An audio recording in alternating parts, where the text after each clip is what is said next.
And the final part of Chapter 7, The Man-Woman Problem, from the book Success with the Gentle Art of Verbal Self-Defense by Suzette Haydn Elgin. We're on page 142. In The Dance of Life, Edward Hall divides perceptions of time into what he calls monochronic time and polychronic time.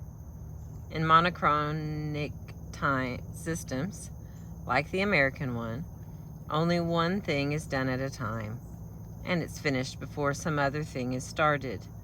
He explains that in polychronic systems, on the other hand, as in much of the Arab world, people do many things at once. And then Hall stops to clarify matters, saying that, yes, it's true that American time is monochronic, but not all American time. For American men, he says it's true, but American women function on polychronic time. Hall is correct.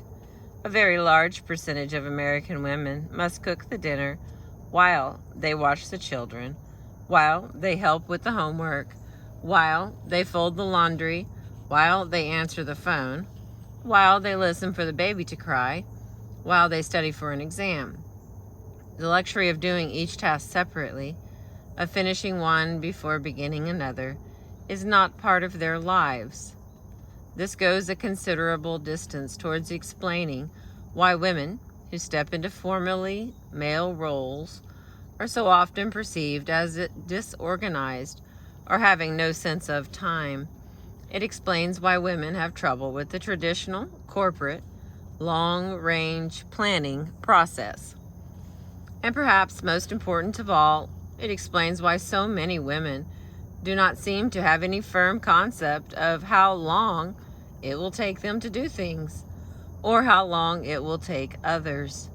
They are not accustomed to ever knowing how long anything will take, because it always depends on how many times they are interrupted.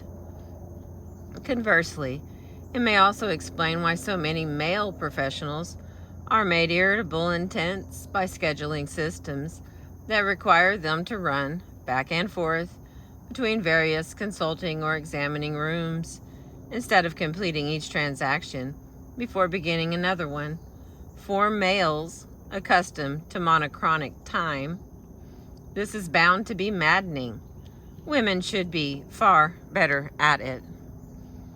About crying while we're here, vast quantities of material have been written about the fact that it's all right for women to cry, but not all right for men to, and offering reasons, both genetic and environmental, for that concept. Most of this stuff is claptrap, but the problem of crying is a serious one for women, nevertheless. Consider the reaction to Congresswoman Patricia Schroeder's tears when she announced that she would not be running for president in 1988. Here's a representative sampling.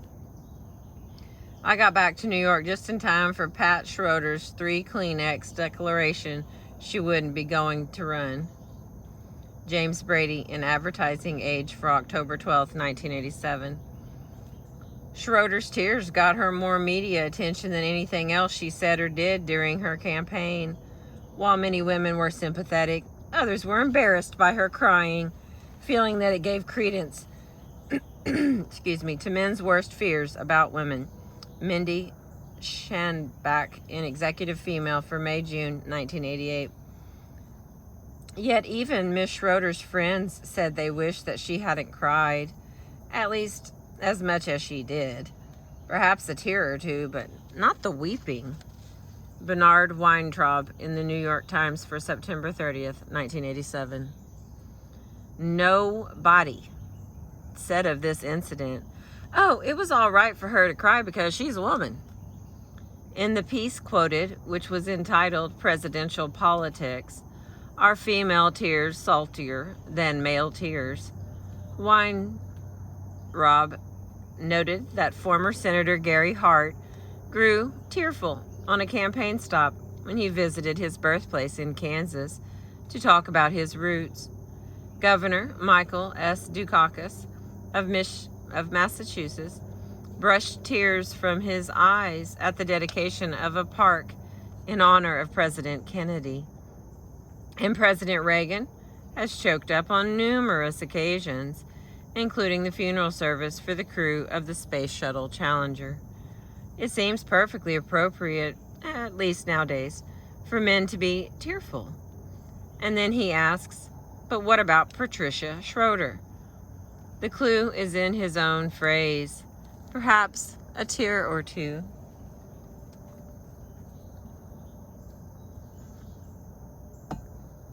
Let's get this straight once and for all. Whether it's okay to cry has nothing to do with whether you are male or female. The problem with crying is that you can't talk while you cry, nor can you carry out the other aspects of language interaction that are included in talking, such as listening and observing body language. When you cry more than a tear or two, you can't talk. When you can't talk, you cannot negotiate. When you can't negotiate, you're vulnerable. Crying in public strips you of all power in American society today, in almost precisely the same way that being naked in public would. The only difference is that public crying is not forbidden by law. The reason little boys have been trained to cry only when it was appropriate and expeditious, excuse me, while little girls have been allowed to grow up without learning to bring their crying behavior under their conscious control, is that until very recently, only American males did any negotiating in public.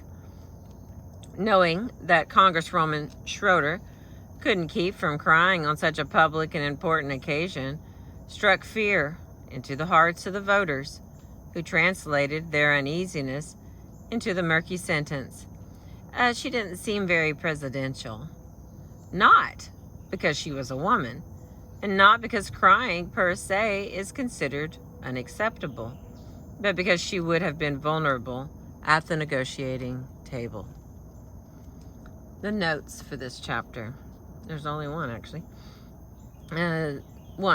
The sentence is also strange because this woman, MD, uses the masculine possessive term his. Try saying a doctor's time is not her own and see how odd it feels in your mouth. You'll understand why she said it as she did. This will tell you something about the validity of the common claim that masculine pronouns are generic and don't really mean plus male. Now the workout for chapter 7. Number 1, the 3-part messages in this chapter excuse me, were all done in leveler mode. There are times, however, when a power gap or some other circumstance might make it difficult to come right out and say, when you X, I feel Y because of Z. In some situations, you have the alternative of translating the message into computer mode, like this. The original message. When you throw your lunch on the floor, I feel angry because I have to stop and clean it up. Translation into computer mode. When a lunch is thrown on the floor, there will be anger because someone has to stop and clean it up. Write some similar translations for complaints in this chapter and complaints of your own. Number 2, choose a few tasks you or others routinely carry out and reformulate them in various time units to see what effect that has. Is there any difference, for example, between these 2 complaints? A, when it takes you an hour and a half to sort those files, I feel angry because I can't start my work until that's done. B, when it takes you 90 minutes to sort those files, I feel angry because I can't start my work until that's done. Which takes longer, an hour and a half or 90 minutes? Is it worse to have to wait 3 hours or 180 minutes? Which makes you feel more rushed, a lifetime expressed as 70 years or a lifetime expressed as 25,550 days? My own perception is that a lifetime expressed in days needs only, in front of the number, Do you agree? Number 3. From your own experience, select 5 complaints that you make over and over again. Your payment is late. You got a D- in math. Your renewal didn't come in until after the issue was already mailed. I've been sitting here waiting for more than 2 hours. Write them down or tape record them, and then reword them as 3-part messages. The next time you need to make those complaints, use the 3-part message format. Pay close attention to the reaction you get and to the results of making the complaint. Number 4. Suppose your employee, Jack Jones, considers himself a competent worker who does things quickly and efficiently. Suppose he ordinarily assembles 7 widgets an hour. What happens to his self-image and his definition of quickly if you announce in a meeting that 10 widgets per hour man is invaluable to this company? According to Thomas J. Bruno, many people measure their own self-worth and self-esteem in terms of their abilities to beat clocks, go faster than a pacing device, or regimen themselves with clock time. How can you make use of this information? Number 5.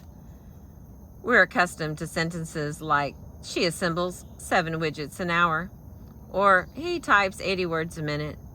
We evaluate people by asking them, how fast can you do something? We don't ask them, how fast can you know something? However, studies show that many people who fail timed tests would pass if they were allowed to work for a longer period of time. Aren't we defining failure as not being able to know this set of facts fast enough? Suppose I have the power to pass legislation dividing all doctors and lawyers into 2 groups, those who can pass their certifying exams in 3 hours and those who need 6. Does knowing which group an individual falls into tell me anything about his or her competence and skill as a doctor or a lawyer? Would you vote for a ballot initiative like that? Or for one that doubled the usual examination time, but told you nothing about how long an individual needed to complete the exam? Or for one that gave diplomas showing exactly how many minutes that professional needed to complete the exam? Now here's the final section of Cite Bites. Number 1. To require everyone to hurry and scurry through their waking day not only produces fatigue, but also such demand reduces the possibility of inquiry, reduces the possibility of personal interaction necessary for the development of trustful relationships, and reduces the possibility of the formation of groups whose purposes may be contrary to organizational purposes. Wittingly or unwittingly, the control of objective tempo can be a powerful persuasion tool. A proposition may be in order. Those who control or potentially control objective tempo also control space and motion through space. People who control clocks control people. Oh, Lordy. Chrononymics can be defined as a study of human tempo as it related to human communication. Thomas J. Bruno, Chrononymics and the Verbal Nonverbal Interface, and Mary Ritchie Key, editor, The Relationship of Verbal and Nonverbal Communication, Mouton, 1980, page 113 and 114. Objective tempo is time regulated by a device, as opposed to subjective tempo, which is perceived time. Number 2. It is often said that the difference between American and Japanese business attitudes is that Americans plan for the next quarter, while the Japanese plan for eternity. From The Money Culture Japanese Takeout by Michael M. Lewis in the New Republic for October 3rd, 1988, page 19. All right, we got 5 more. Number 3. In one study, patients were found to have 3 problems on their mind. On average, when they entered the room to consult a physician, but their accounts were cut off by the physician within the first 18 seconds of the interview. Most of the patients never got beyond the first problem. From Physicians May Bungle, Key Part of Treatment, The Medical Interview by Daniel Goleman in the New York Times for January 21st of 1988. As many as 1/3 of all patients who switch physicians do so because their doctors cannot communicate effectively with them. From Communication is Key to Keeping Patients Pleased by Michael J. McGowan in Private Practice for April 1987, page 15. Number 4. In one study, tickets to a lottery were sold for $1. Participants in one group were simply handed their tickets. In another group, the participants were allowed to choose their own. Just before the drawing, ticket holders were asked if they were willing to resell their tickets. The average resale price asked by those who had been handed tickets was $1.96. Those who had chosen their own tickets asked an average of $8.67. Being in control of the selection process apparently made people think they had a better chance of winning. From Staying Alive in the 20th Century by William F. Ullman in Science 85 for October 1985, page 33. Number 5. The manager's pinstripes convey a message. As a well-heeled member of the establishment, I am in control of myself and of you. The scientist's jeans, sneakers, and open collar say, in effect, knowledge is power, appearance nothing. You need me more than I need you. From Science of Business, Different Breeds by John Pfeiffer in Science 86 for January-February of 1986, page 22. Number 6. To learn how union carbiders are doing in their status-free building, Cynthia Froggan, now associated with a New York architectural and design firm, studied employees' reactions. Her most significant finding, the big man, big space tradition, dating back to the pharaohs and beyond, could be scrapped without arousing massive resistance. In fact, the response is solidly positive. Japan represents an entirely different attitude towards work and workspace.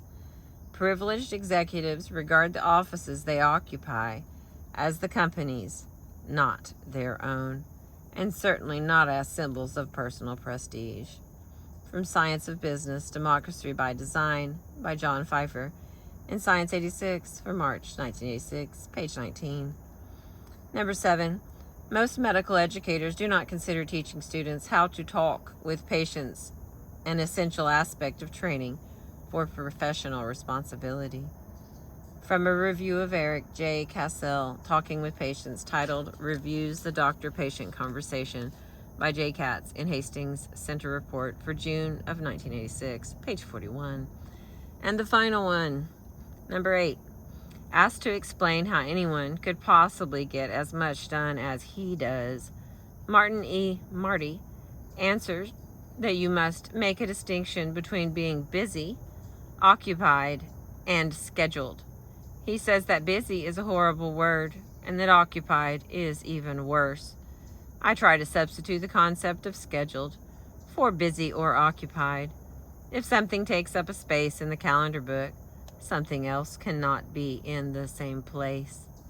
From Advice from a Scheduled Man by Martin E. Marty in the Christian Century for December 7th of 1988, page 1135. That's all for chapter 7. Thank you for listening. I appreciate you. I got a picture here of a train track, but no train happened to have came. Our next chapter, chapter 8, is Language and the Public Relations Domain. I appreciate you. Thank you so much.